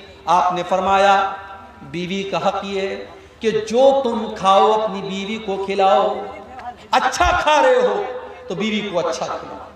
یہ نہیں ہونا چاہیے کہ بیوی تو بیچاری گھر میں دال کھا رہی ہے، ساگ سبزی کھا رہی ہے اور تم باہر ماس مچھلی کھا رہے ہو۔ نہیں، جو تم کھا رہے ہو اپنی بیوی کو کھلاؤ، وَتَقْسُوهَا إِذَا اقْتَسَيْتَا، اور جیسا تم کپڑا پہنو اپنی بیوی کو بھی تم پہناؤ، جس معیار کا اور جس اسٹینڈرڈ کا کپڑا تم پہن رہے ہو اسی معیار کا اپنی بیوی کو پہناؤ، وَلَا تَضْرِبِ الْوَجْهَ، اور کبھی غصے میں اپنی بیوی کے چہرے پر تم کبھی ہاتھ مت اٹھانا، وَلَا تُقَبِّحْ، اور کبھی اس کو گالی گلوچ مت کرنا، وَلَا تَهْجُرْ إِلَّا فِي الْبَيْتِ، اور اگر بیوی سے غصہ ہو جاؤ، ناراضگی ہو جائے تو کبھی اس کو گھر کے باہر مت نکالو، گھر کے اندر کا معاملہ گھر کے اندر سلٹا لیا کرو، گھر کے اندر حل کر لیا کرو۔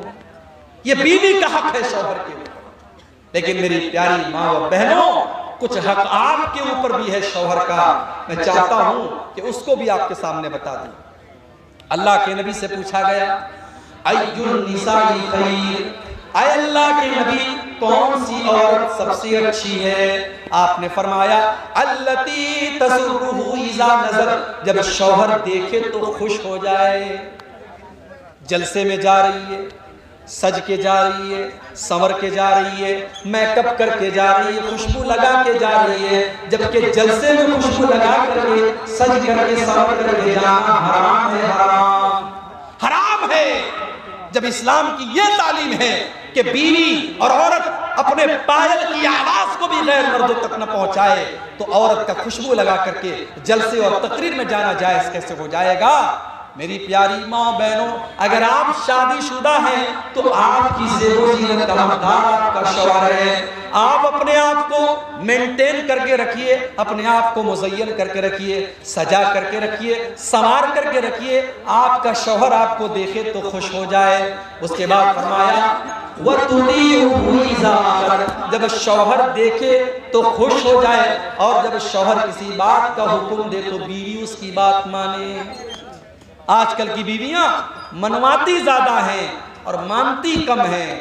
وہ لطیفہ آپ نے سنا ہے نا، ایک آدمی گیا اور دیکھا کہ مسجد میں تہجد کی نماز ایک آدمی پڑھ رہا۔ اس نے کہا بھائی صاحب آپ نے تہجد کی نماز آپ پڑھ رہے ہیں مسجد میں، کیسے آپ کی نیند کیسے کھلتی ہے؟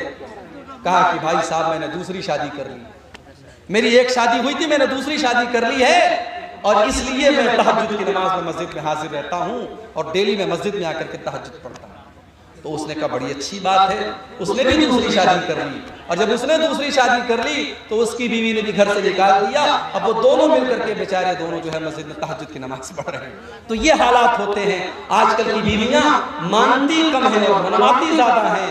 میری پیاری ماں بہنوں، شوہر یہ میاں بیوی کا جو رشتہ ہوتا ہے نا، یہ محبت کا رشتہ ہوتا ہے، یہ قانون کا رشتہ نہیں ہوتا ہے۔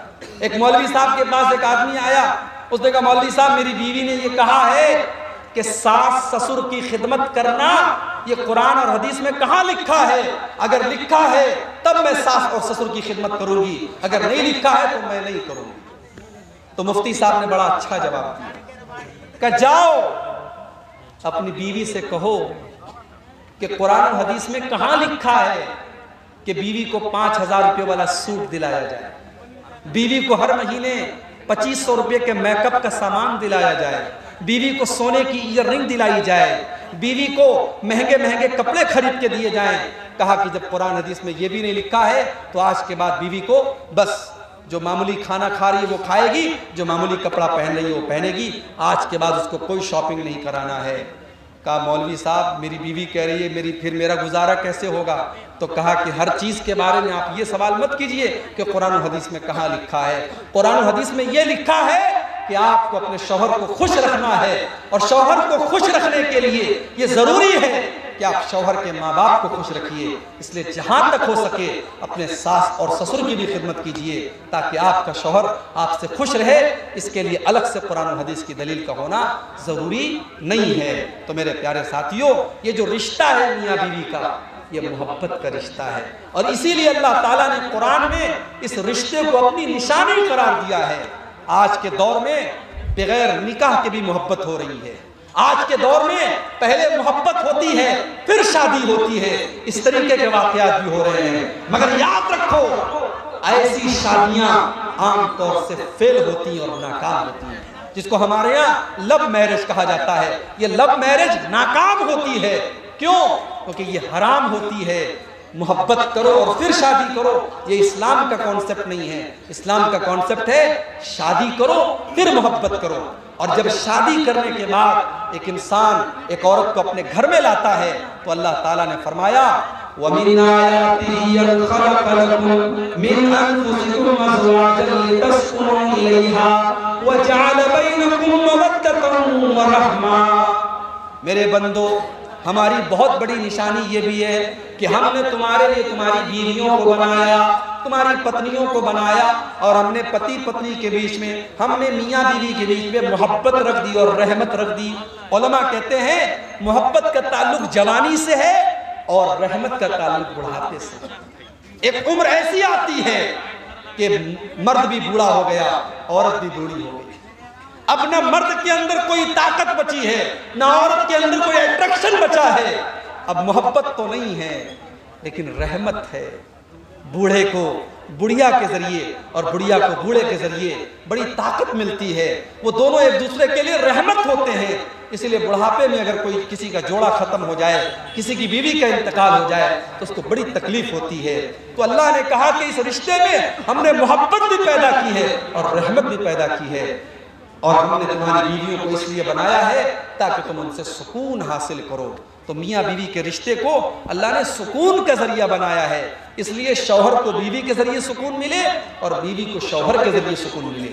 اسی لیے اللہ نے قرآن میں فرمایا ہن لباس لکم وانتم لباس لہن، شوہر اپنی بیوی کے لیے لباس ہے اور بیوی اپنے شوہر کے لیے لباس ہے۔ یہ شیروانی میں نے پہنی ہے، دسمبر کا مہینہ ہے اس لیے شیروانی پہنی ہے، اگر یہ جلسہ مارچ اور اپریل میں ہوتا تو شاید میں شیروانی نہ پہنتا۔ آدمی موسم کے حساب سے کپڑے پہنتا ہے۔ مرد عورت کے لیے لباس ہے، عورت مرد کے لیے لباس ہے۔ کیا مطلب؟ مطلب یہ ہے کہ بیوی شوہر کو زمانے کی مصیبتوں سے بچاتی ہے، زمانے کے فتنوں سے بچاتی ہے۔ جس کی شادی ہو جاتی ہے اس کی نظریں محفوظ ہو جاتی ہیں، اس کی شرمگاہ محفوظ ہو جاتی ہے، اور شوہر اپنی بیوی کو زمانے کی نظروں سے بچاتا ہے۔ دونوں ایک دوسرے کے لیے لباس ہیں۔ تو میرے بھائیوں، اس رشتے کو محبت سے حل کیجئے، ایک اچھے شوہر بنیے، اور اپنی ماں اور بہنوں سے کہوں گا اگر آپ کی شادی ہوئی ہے تو ایک اچھی بیوی بنیے، اگر آپ کے بچے ہیں تو ایک اچھی ماں بنیے۔ اور پھر سے میں ریپیٹ کرتا ہوں اسی آیت کو جو میں نے خطبے کے شروع میں پڑھی تھی، یا ایھا الذین آمنوا ادخلوا فی السلم کافہ، اے ایمان والو اسلام کے اندر پورے کے پورے داخل ہو جاؤ۔ اب ایک آخری بات بیان کر کے بات ختم کروں گا۔ ہمارے اس دور میں ایک بہت بڑی مصیبت یہ بھی آئی ہے کہ آج کل انٹرنیٹ پر بہت سارے ایسے ایپ آ رہے ہیں جس میں ہمارا نوجوان انٹرنیٹ پر آن لائن جوا کھیل رہا ہے۔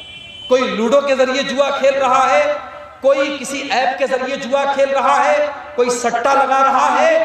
یہ تمام کے تمام طریقے جو آن لائن طریقے ہیں پیسہ کمانے کے، یہ حرام ہے، اور یہ جوا اور سٹے کی یہ ماڈرن شکلیں ہیں۔ میں اپنے نوجوان ساتھیوں سے کہوں گا حلال کے ذریعے پیسہ کماؤ، اللہ بہت برکت دے گا۔ حلال روزی کمانے کے بہت سارے راستے ہیں، آپ کو حرام راستہ اپنانے کی ضرورت نہیں ہے میرے بھائی۔ اللہ کے نبی نے فرمایا یاتی علی الناس زمان لا یبالی المرء من این اخذ المال، ایک زمانہ ایسا آنے والا ہے جب انسان پرواہ نہیں کرے گا کہ مال حلال طریقے سے کما رہا ہے یا حرام طریقے سے کما رہا ہے۔ 4 دن کی زندگی ہے میرے بھائی، حرام کمائی کھا کر کے اور اپنے بچوں کو کھلا کر کے اپنی آخرت کو تباہ مت کیجئے۔ کم کھائیے لیکن حلال کھائیے۔ حلال کی سوکھی روٹی حرام کے مرغ سے اور حرام کی مرغن غذاؤں سے بہتر ہے۔ میرے پیارے ساتھیوں، صحابہ کرام کو آپ دیکھیے، اللہ کے نبی کو دیکھیے، کتنی احتیاط کرتے تھے۔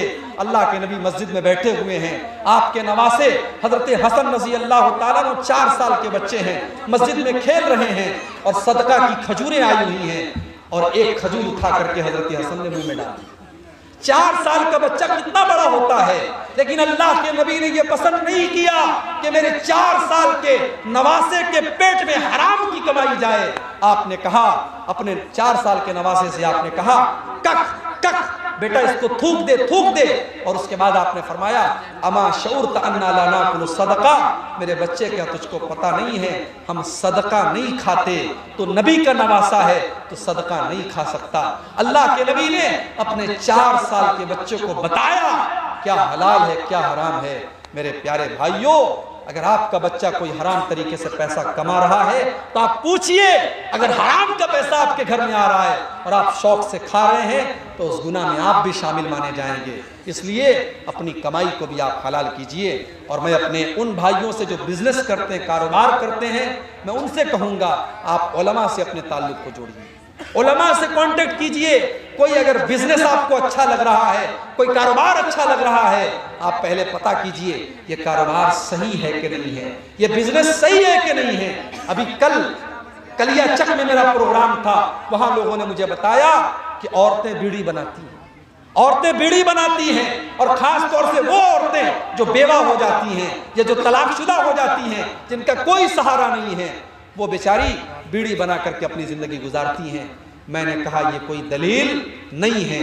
اگر کوئی عورت بیوہ ہے اس کو سہارا دیا جائے، اس کی دوسری شادی کرائی جائے. ہاں اگر بہت عمر دراز ہو گئی ہے، شادی کے لائق نہیں ہے، تو اس کا کوئی اور انتظام کیا جائے، لوگ اس کی مدد کریں یا کوئی حلال کام اس کو دیا جائے. میں نے کہا بیڑی جب حرام ہے تو بیڑی کا کاروبار بھی حرام ہے، بیڑی بنانا بھی حرام ہے. اللہ نے قرآن میں فرمایا وَلَا تَعَاوَنُوا عَلَى الْإِثْمِ وَالْعُدْوَانِ، گناہ کے کام میں تم ایک دوسرے کی مدد مت کرو. میرے پیارے ساتھیوں، آپ کوئی بھی کام دھندہ کریں کوشش کریں کہ حلال کاروبار کریں. اگر کسی بزنس کے بارے میں شک ہے پہلے آپ عالم دین سے پوچھیے. جیسے آپ نماز کے مسئلے پوچھتے ہیں، وضو کے مسئلے پوچھتے ہیں، غسل کے مسئلے پوچھتے ہیں، کاروبار کے مسئلے بھی آپ پوچھئے. آپ پیسہ کمانے کے معاملے میں آزاد نہیں ہیں کہ جیسے من چلے اور جیسے جی چاہے آپ پیسہ کمائیں. کل قیامت کے دن آپ کو حساب دینا ہوگا. من این اکتسبا، تم نے مال کہاں سے کمایا تھا اور کہاں پر تم نے خرچ کیا تھا، ان دونوں کا حساب ہمیں اللہ کو دینا پڑے گا. تو یہ چند باتیں تھی جو میں نے آپ کے سامنے قرآن کریم کے دوسرے پارے کی روشنی میں رکھی کہ ہمیں اور آپ کو اسلام میں پورے کے پورے داخل ہونا ہے. وَلَا تَتَّبِعُوا خُطُوَاتِ الشَّيْطَانِ، شیطان کے راستے پر مت چلو. إِنَّهُ لَكُمْ عَدُوٌّ مُبِينٌ، شیطان تمہارا کھلا ہوا دشمن ہے. آئیے ہم اللہ سے دعا کریں. یہ رات کا وقت ہے. وَخَلَقَ مِنْهَا زَوْجَهَا وَبَثَّ مِنْهُمَا رِجَالًا كَثِيرًا وَنِسَاءً وَاتَّقُوا اللَّهَ الَّذِي تَسَاءَلُونَ بِهِ وَالْأَرْحَامَ إِنَّ اللَّهَ كَانَ عَلَيْكُمْ رَقِيبًا.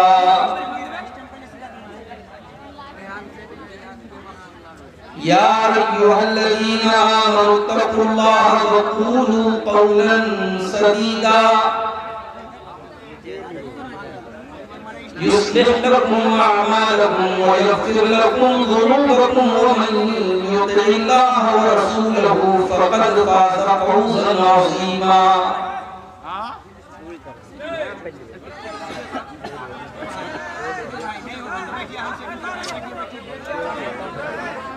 أما بعد فإن خير الحديث كتاب الله وخير الهدي هدي محمد صلى الله عليه وسلم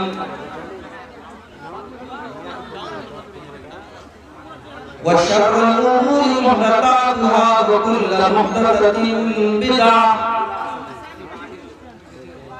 وكل بدعة ضلالة وَكُلَّ ضَلَالَةٍ فِي النَّارِ.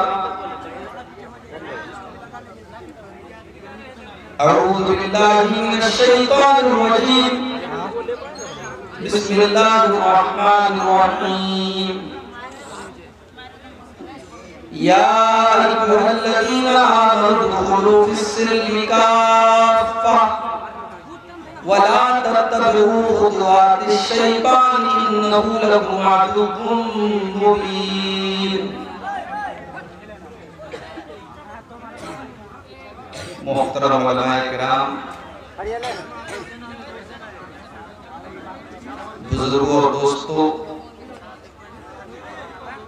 نوجوان ساتھیوں، پردہ نشین ماں اور بہنوں، پیارے بچوں،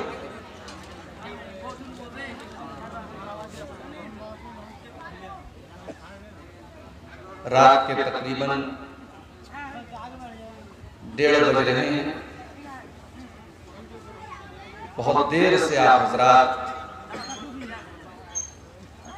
تقریریں بھی سن رہے ہیں, نعتیہ کلام بھی سن رہے ہیں.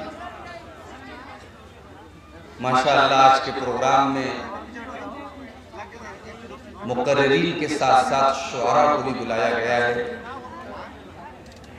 اور اپنے اپنے خوبصورت انداز میں اور آواز میں ان شعراء کرام نے اپنا نعتیہ کلام بھی آپ کے سامنے پیش کیا. میری اگر اپنی بات کریں آپ, میں یہ چاہتا ہوں کہ مجھے پروگرام میں 12 بجے کے پہلے کا ٹائم دیا جائے, اس لیے کہ بہت سارے لوگ جلسے میں 12 بجے کے بعد نہیں بیٹھتے ہیں, چلے جاتے ہیں گھروں. اور میں سمجھتا ہوں کہ جتنی پبلک تھی اس جلسے میں, ماننا 1 منٹ یوٹیوبر والے پہلے یہ بتائیے کہ آپ لوگوں کا سنیں گے یا مولانا کا سنیں گے, پہلے اس کو بتاؤ. تم لوگ جو ہے تھوڑا تھوڑا اوپر اٹھاتے جاتے ہو, پیچھے سے آدمی بیٹھا ہوا, جانور بیٹھا ہوا ہے, کس کام کے لیے بیٹھا ہوا ہے؟ اسی لیے کر کے ہم نے اسی ٹائم چھوڑا دیا تھا. ابھی تھوڑا سا لائن دیا تھا, اٹھاتے جا رہا ہے وہاں پر. کیا کہتا ہے وہ ٹینٹ کے اوپر لگانے جا رہا ہے, ادھر پیچھے والا آدمی نہیں ہے کیا؟ آپ لوگ خاموشی کے ساتھ بیٹھے رہے اور سنتے رہے. اتنا بول رہا ہے کہ حد سے زیادہ بول رہا ہے.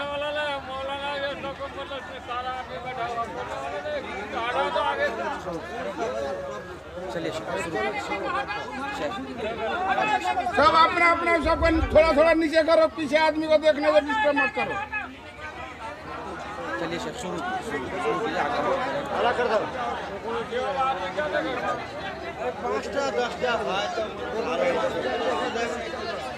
چلائیے مولانا چلائیے. میرے بھائیوں, جلسے کو جس طریقے سے آپ نے سکون کے ساتھ اب تک سنا ہے,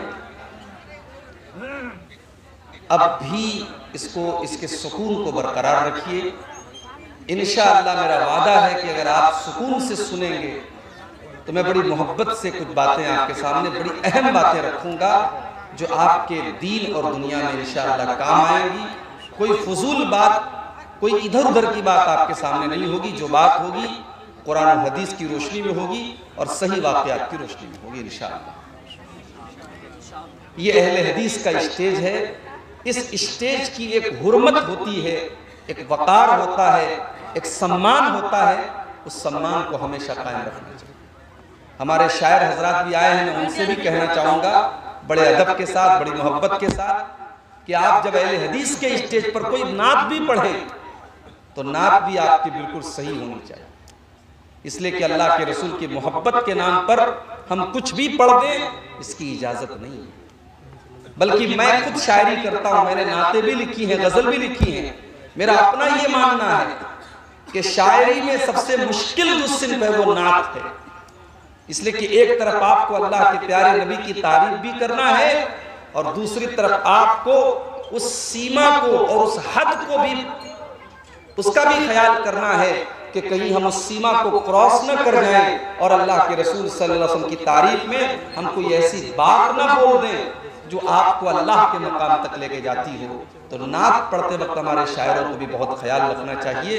اور جلسے کے اوپر, اسٹیج کے اوپر جو علماء بیٹھے ہوں وہ بھی نوٹ کریں, اگر کوئی بات کسی شاعر کی زبان سے ایسی نکلی ہے جو ہمارے عقیدے سے ٹکراتی ہے, جو ہمارے منہج سے ٹکراتی ہے, تو اس کی وضاحت بھی فوراً موقع پر کرنا یہ بہت ضروری ہے. یہ اہل حدیث کے اسٹیج کی خاصیت. بہرحال میں نے آپ کے سامنے قرآن مجید کے دوسرے پارے کی ایک آیت پڑھی ہے. اس آیت میں اللہ تعالیٰ نے ہماری ایک بہت بڑی غلط فہمی کو دور کیا ہے. غلط فہمی کیا ہے؟ غلط فہمی یہ ہے کہ ہم نے دین کا مطلب بہت محدود سمجھا ہے. ہم نے دین کو بہت سیمت کر دیا ہے، لمیٹیڈ کر دیا ہے۔ جب ہم سے کوئی کہتا ہے کہ دین کیا ہے تو ہم کہتے ہیں کہ دین کا مطلب ہے کہ آدمی نماز پڑھے، روزہ رکھے، زکات دے، حج کرے، گھیری لے۔ ایک آدمی کے چہرے پر داڑھی ہے، ٹوپی لگائے ہے، وہ ماتھے پر سجدے کا نشان ہے، پانچوں ٹائم کی نماز کا پابند ہے، ہم سے کوئی پوچھے کہ صاحب یہ انسان کیسا ہے، ہمارے منہ سے فوراً نکلتا ہے کہ یہ پکا مسلمان ہے، یہ دیندار ہے کہ نہیں؟ ایسا ہے نا؟ اللہ تعالیٰ نے ہماری اس غلط فہمی کو دور کیا ہے۔ اللہ نے اس آیت میں بتایا ہے کہ دینداری کا مطلب کیا ہوتا ہے۔ تو آئیے پہلے اس آیت کو سمجھتے ہیں، پھر بات کو آگے بڑھاتے ہیں۔ یہ سورہ بقرہ کی آیت ہے، قرآن کے دوسرے پارے کی آیت، اور اگر میری یادداشت دھوکہ نہیں کھا رہی ہے تو یہ سورہ بقرہ کی آیت نمبر 208 ہے، 208 نمبر کی آیت ہے۔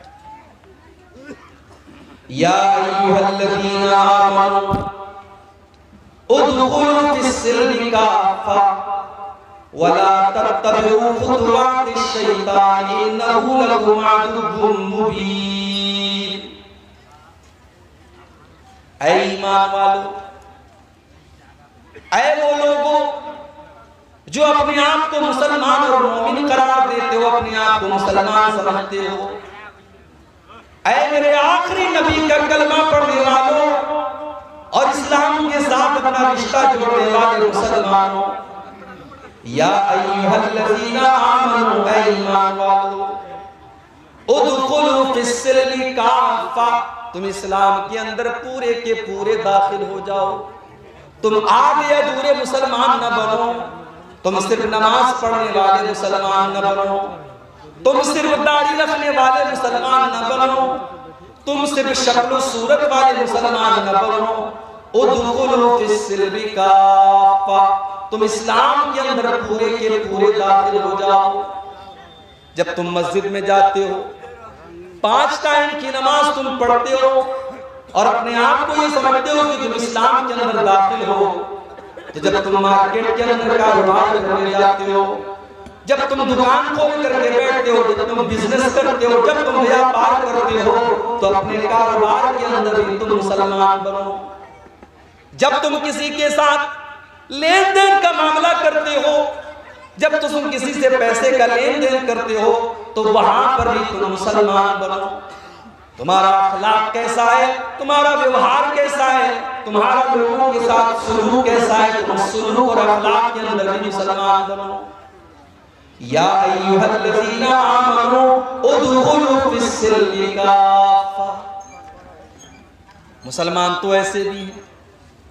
25 دسمبر کی رات آئی، فیس بک کے اوپر نام کے ساتھ خان لگا ہوا ہے، نام کے ساتھ انصاری لگا ہوا ہے، نام کے ساتھ شیخ لگا ہوا ہے، نام کے اندر محمد اور احمد لگا ہوا ہے، اسلامی نام ہے، مسلمان گھرانے سے تعلق رکھنے والا لڑکا اور لڑکی آج فیس بک کے اوپر آج لوگوں کو کرسمس کی مبارکباد دے رہا ہے۔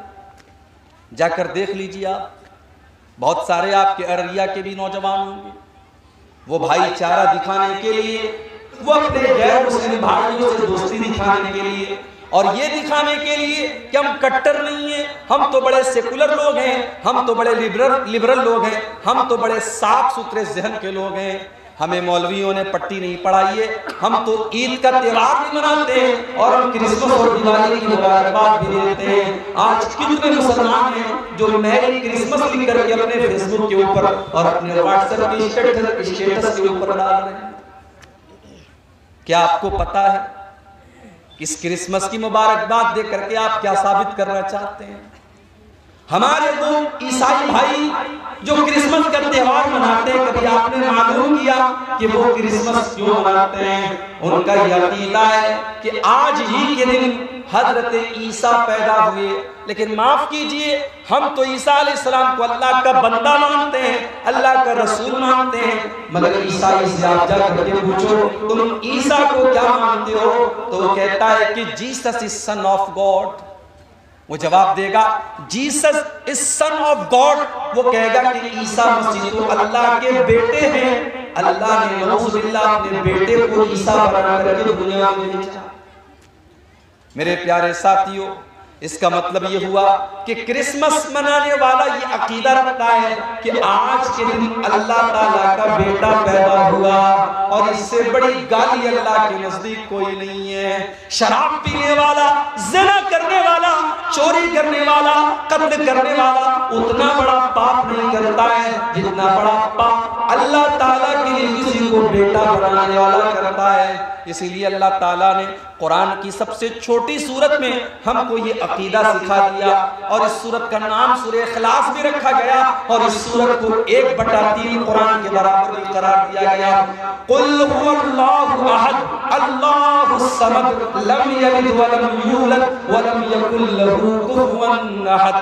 اے نبی آپ اعلان کر دیجئے اللہ ایک ہے، اللہ الصمد، اللہ بے نیاز ہے، اللہ کو کسی کے سہارے کی ضرورت نہیں ہے، اللہ کو کسی کی مدد کی ضرورت نہیں ہے۔ لم یلد ولم یولد، نہ تو اس نے کسی کو جنم دیا ہے، نہ اس کو کسی نے جنم دیا ہے، نہ اس کا کوئی بیٹا ہے، نہ وہ کسی کا بیٹا ہے۔ ولم یکن لہ کفوا احد، اور اس کے برابر اور اس کا ہمسر بھی کوئی نہیں ہے۔ یہ عقیدہ ہے ہمارے 4 سال کے بچے کو سورہ اخلاص یاد ہوتی ہے۔ جو سورہ اخلاص کو یاد کرے گا اور سورہ اخلاص کا مطلب سمجھے گا، وہ فیس بک کے اوپر میری کرسمس نہیں لکھ سکتا، وہ کرسمس کی مبارکباد نہیں دے سکتا جس نے یہ عقیدہ بچپن سے پڑھا ہو، لم یلد ولم یولد، کہ اللہ کا کوئی بیٹا نہیں، اللہ کسی کا بیٹا نہیں، وہ کرسمس کی مبارکباد نہیں دے سکتا۔ مگر افسوس تو اسی بات کا ہے میرے بھائی، ہم نے جلسے تو بہت کرائے سیمانچل میں، شاید سال بھر میں اگر ہم گنتی کریں گے تو آپ کے ارریہ کے اندر کم سے کم کئی 100 جلسے ہوتے ہوں گے۔ آپ نے جلسہ تو کرا لیا، ہزاروں کی پبلک تو آپ نے اکٹھا کر لی، مگر دین کا علم کیا ہے معاف کیجئے، یا آپ کے پاس اس کی کوئی نالج نہیں ہے۔ دین کے علم کے نام پر آپ زیرو ہیں۔ جلسہ بھی آپ سنتے ہیں تو منورنجن کے لیے، تقریریں سننے کے لیے آتے ہیں تو انٹرٹینمنٹ کے لیے، جو جتنا آپ کو ہنسا دے، جو جتنا آپ کی آنکھوں میں آنسو دلا دے، جو آپ کے من کی باتیں کر دے، جو آپ کے جذبات کے ساتھ کھیل لے، اس سے بہترین کوئی شاعر نہیں، اس سے بہترین کوئی مقرر نہیں، اس سے زیادہ محبوب آپ کے نزدیک کوئی نہیں۔ آپ نے تو جلسوں کو بھی انٹرٹینمنٹ کا ذریعہ بنا دیا۔ میری باتیں بری لگیں، لگتی رہیں، میں پرواہ نہیں کرتا، میں ہر جلسے میں اور تقریر سیمانچل کے جلسوں میں یہ بات کہتا ہوں کہ آپ اپنے جلسوں کی دشا کو بدلیے، آپ اپنے جلسوں کی حالت کو بدلیے۔